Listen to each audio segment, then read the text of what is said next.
All right, let's dive in. Today we're tackling habits, specifically how to build good ones and break bad ones. And our guide for this journey, it's James Clear's Atomic Habits. I'm sure many of you are familiar with it. But we're going deeper than just summarizing it. Right. The goal is to pull out actionable strategies. Ones that you can use right away, yeah. What I love about Atomic Habits is, well, it's this scientific approach to, self-improvement. It is. And speaking of science, Clear introduces this concept called the 4 laws of behavior change. Oh, those were really insightful. Remember reading that the first time? Yeah, it's basically a 4-step process. It's a loop. Cue, craving, response, reward. So first, there's the cue, right? It's like a trigger that signals your brain telling it to start a behavior. So if you're trying to, get into running every morning. Well, a perfect example. Your cue could be something as simple as leaving your running clothes out the night before. Yeah. Right? Exactly. You're making it obvious, making it available, which, kickstarts that whole process. Then comes the craving. It's the motivation, the driving force behind the habit. It's not so much about the run itself, I guess. Right. It's more about the feeling you anticipate, like during or after the run, That feeling of accomplishment or the endorphins or just knowing you took care of yourself. Exactly. The craving pushes you to take action. And that action, that's the response, the actual habit you're performing. Okay. So, actually putting on those running clothes and heading out the door.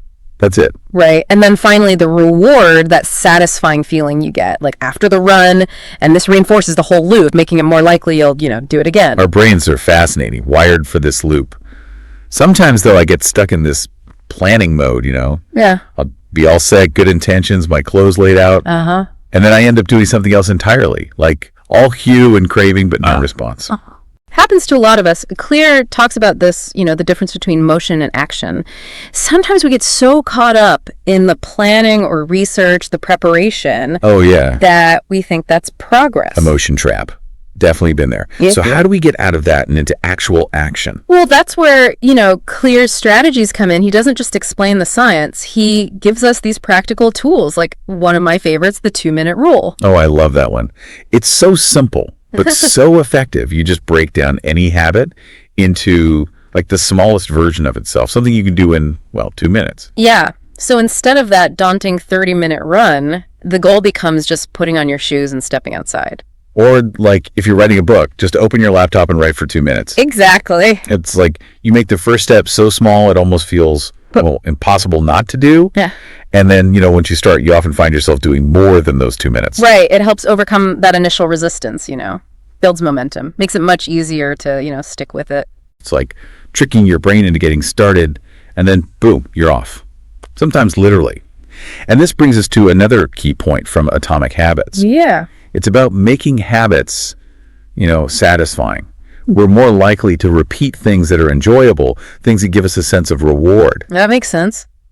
But how do you do that with, exercise or saving money? They're not always immediately fun, Well, that's where the strategizing comes in. Clear talks about habit stacking. Oh, yeah. Linking a new habit to one you already have. So say I want to meditate each morning, but I'm struggling to make time. Okay. I could just stack it onto brushing my teeth. I brush my teeth and then bam, 2 minutes of meditation. Exactly. You're attaching it to an existing routine, so there's a clear trigger. And you're using the momentum from that existing habit, right? It's like creating a chain reaction of, good habits. It is. Clear suggests, making a list of your current habits. See where you can find those stacking opportunities. That's a great exercise, actually. It is. And, the more you can make those new habits enjoyable, give them some kind of reward, the more likely they are to stick. Speaking of rewards, one thing that really stuck with me from Atomic Habits was how important identity is in shaping our habits.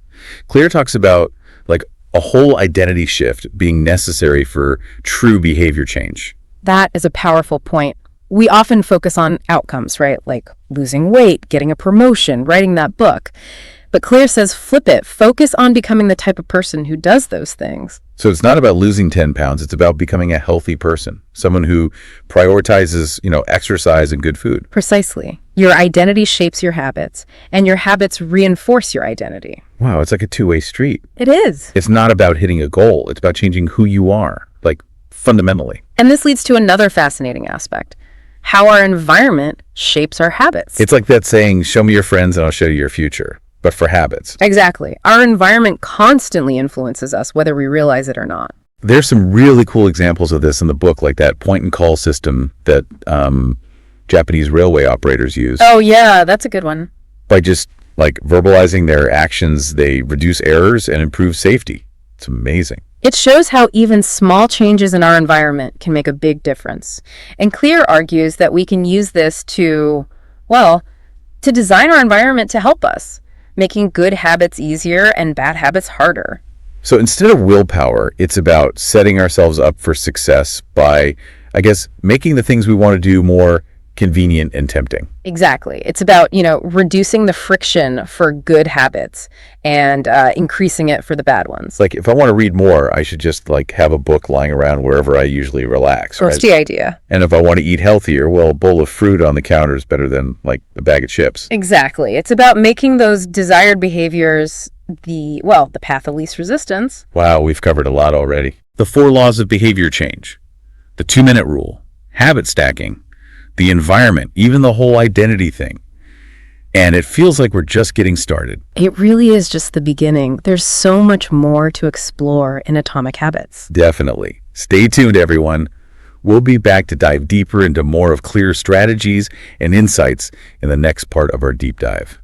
So before the break, we were talking about designing our environment, making it easier to do those good habits, but what about when, even with everything perfect around you, you still struggle? It's like you know what you should be doing, but somehow you don't do it. It's so frustrating. I guess that's where like the willpower thing comes in, right? Well, Clear actually challenges that whole willpower idea. He says relying only on willpower will probably make you fail because, it's a limited resource. Like it gets used up throughout the day. So it's not about being some self-control superhero. Not really. It's more about working with our natural tendencies, not against them. Okay, but how do we do that? One thing Clear suggests is, make those undesired behaviors less appealing. So the opposite of what we were talking about before. Yeah, increase the friction for those bad habits. So instead of having chips right there, easy to grab, I'd put them, like up on a high shelf. Exactly. You don't get rid of them completely, but you make it just a little bit harder, a little less tempting. Like a little speed bump for bad habits. That's a great way to think about it. And it works for all sorts of habits, Like you're not always checking your phone, turn off those notifications, or even put it in another room when you're working. Or use one of those apps that block certain websites, right? Exactly. Be proactive. Create that environment that actually supports your goals. This reminds me of another cool concept from the book, the Goldilocks rule. Ah, yes. Finding that perfect level of challenge, right. Not too easy, not too hard. Exactly. Clear says we're most motivated when we're like right on the edge of our abilities. He uses the analogy of a video game, right? Oh. Too easy and we get bored. Too hard and we get frustrated, give up. So it's about that sweet spot, pushing ourselves to grow, but not so much that we just shut down. A great way to put it. And as you get better, you can slowly increase the difficulty. So it's like leveling up in a video game, right? You start easy and gradually get harder. It's a great way to avoid getting overwhelmed, which often leads to procrastination. Oh, tell me about it. I think we've all been there. Set these huge goals, get overwhelmed, and then just do nothing. It happens. And that's why breaking habits down into those small steps is so important. Small wins, building momentum, and then slowly increasing, expanding our capacity. And that incremental progress, it applies to the process of habit formation itself, too. Clear talks about self-experimentation.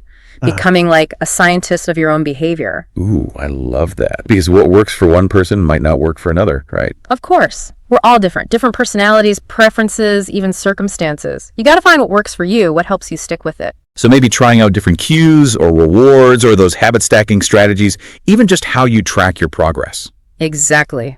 Be curious, pay attention to what's happening, and then adjust as needed. Speaking of adjusting, Clear also talks about having a system for reviewing and reflecting. Yeah, that's so important, making sure your habits are actually still working for you, that they align with your goals. He suggests scheduling regular check-ins. Could be weekly, monthly, even quarterly, just to, look at your progress, see where you can improve and make changes if you need to. Like a feedback loop for your habits, right? Making sure they're still on track. So it's not just set it and forget it, huh? Not at all. Be adaptable, pay attention, and be willing to change things up. And you know what? This brings us back to that identity thing again. As we change our habits, as we see progress, it reinforces that belief. The belief that we are that person, the person who has those positive qualities. It's a cycle reinforcing itself.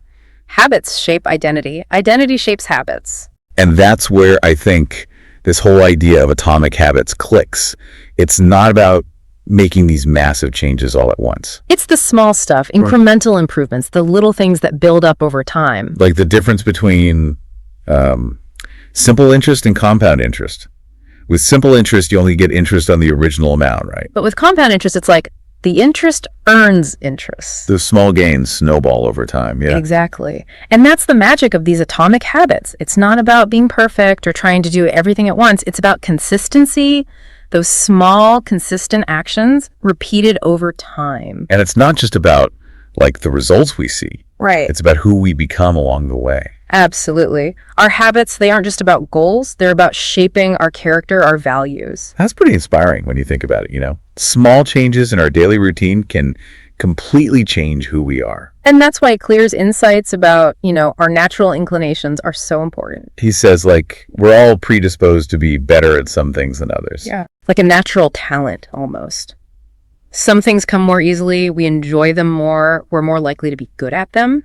So it's about picking habits that align with those natural abilities, right? Yeah, if you're fighting against your own nature, it's going to be so much harder. We're trying to swim upstream? Yeah. Not impossible, but definitely takes more effort. So the key is to find habits that are naturally rewarding, where you can really use your strengths and interests. It's like finding that game where, well, you have an advantage. Exactly. It doesn't mean you can't try new things or, push yourself, but recognizing some habits are going to be easier for you than others. Find the stuff that lights you up, the stuff you could see yourself doing, like effortlessly for years. And, this brings us to another powerful tool. Yeah. Accountability. Ah, yes. Having someone or something holding you responsible. Clear talks about habit contracts or accountability partners. To keep you committed, to make it harder to just give up. He tells this story, remember? About Trent Harris. Yeah. He used a habit contract with his wife and his trainer to lose weight. Shows how that external accountability can really give you a push. It's about having both types of motivation, right? The internal desire for the goal and that external pressure. Even if you don't have a formal contract, just having a friend or someone to check in with regularly can be helpful. Yeah, just knowing someone is, expecting you to show up can be motivating. It's like having a cheerleader, but one who's not afraid to be honest if you're slacking off. And that support is so valuable, especially when things get tough. It's like a reminder that you're not alone. You've got people to lean on, for encouragement, support. And speaking of support, we also have to acknowledge, how our genes and environment shape us. Oh, the classic nature versus nurture debate, huh? This is where it gets interesting. Clear says, our genes don't determine everything, but they do kind of show us our areas of opportunity. We're naturally better at some things than others. So again, it's about working with our nature, not fighting it. Exactly. And that's why self-awareness is so important. The more we understand ourselves, our strengths and weaknesses, our tendencies, the better we can choose habits that actually fit who we are, who we want to be. This has been such an insightful deep dive into atomic habits, from the 4 laws of behavior change to the environment, identity, even self-experimentation and accountability. It's amazing how much Clear packs into this book. It's like a practical guide to the science of habits, how we can use this knowledge to really change our lives for the better. But wait, there's even more. Stick with us as we wrap things up in the final part of our deep dive. We'll pull out those key takeaways and leave you with some questions to think about. We're back, continuing our deep dive into atomic habits. It's amazing how much we've uncovered, all these strategies for, building good habits and breaking those bad ones. It's really impressive how much James Clear covers in this book. He doesn't just, skim the surface. He digs deep into the psychology and science of habits. He does. And gives us these tools, to actually apply it all to our own lives. Right. So as we wrap things up, I'm curious, what stood out to you most? Like the most impactful or maybe surprising thing you learned from Atomic Habits? That's a good question. I think one of the most powerful ideas for me was how, at their core, habits are really a form of learning. They're like mental shortcuts, the brain's way of automating things we do often. Ooh, interesting. Like imagine a groove in a record. The more you play it, the deeper that groove gets, right? It becomes easier to follow that path. I get it. Makes sense why breaking bad habits is so hard. Those pathways in our brain, they've been reinforced over time. That's it. And that's why, understanding the science is so important. It gives us the tools to actually change those grooves, to create new ones that lead to better things. So we're not just stuck with whatever habits we have. We can, design our own behavior. Exactly. We become the architects of our habits. And this brings us back to something we talked about earlier, identity. Right. Our habits shape who we are, and who we are shapes our habits. It's this constant back and forth. Every time we do a habit, it's like we're voting for the type of person we want to be. It's like building our identity, brick by brick, with each habit. I like that. And that's why Clear's advice about the long game is so important. Oh. Real change doesn't happen overnight, right? It takes time and effort, consistency to build those new pathways in the brain. Which can be tough these days, when everything is so instant, We want results now. It's easy to get discouraged if you don't see progress immediately. It's true. We're so used to instant everything. Downloads, fast food, next day delivery. We expect our habits to change just as fast. Right. But like Clear says, real transformation, it takes time. It's about playing the long game, focusing on those small actions, done consistently. And being patient, I guess. Yeah. Celebrating those small wins. Understanding that setbacks, they're just part of the process. Absolutely. It's not about perfection. It's about persistence. Keep going, even when it's hard. And, enjoying the journey. Becoming the best version of ourselves, it's an ongoing thing, right? It is. It's a process, not a destination. So, as we wrap up our deep dive into Atomic Habits, I want to leave everyone with something to think about. Ooh, I love a good question to ponder. Here it is. What's one small habit, just one tiny change that you can make today to start becoming the person you want to be? It doesn't have to be huge, just a small step in the right direction. That's a great question to reflect on. And remember, like James Clear reminds us, even tiny changes over time can make a huge difference. So choose wisely, start small, be consistent, and watch yourself grow. Thanks for joining us for this deep dive, everyone. Until next time.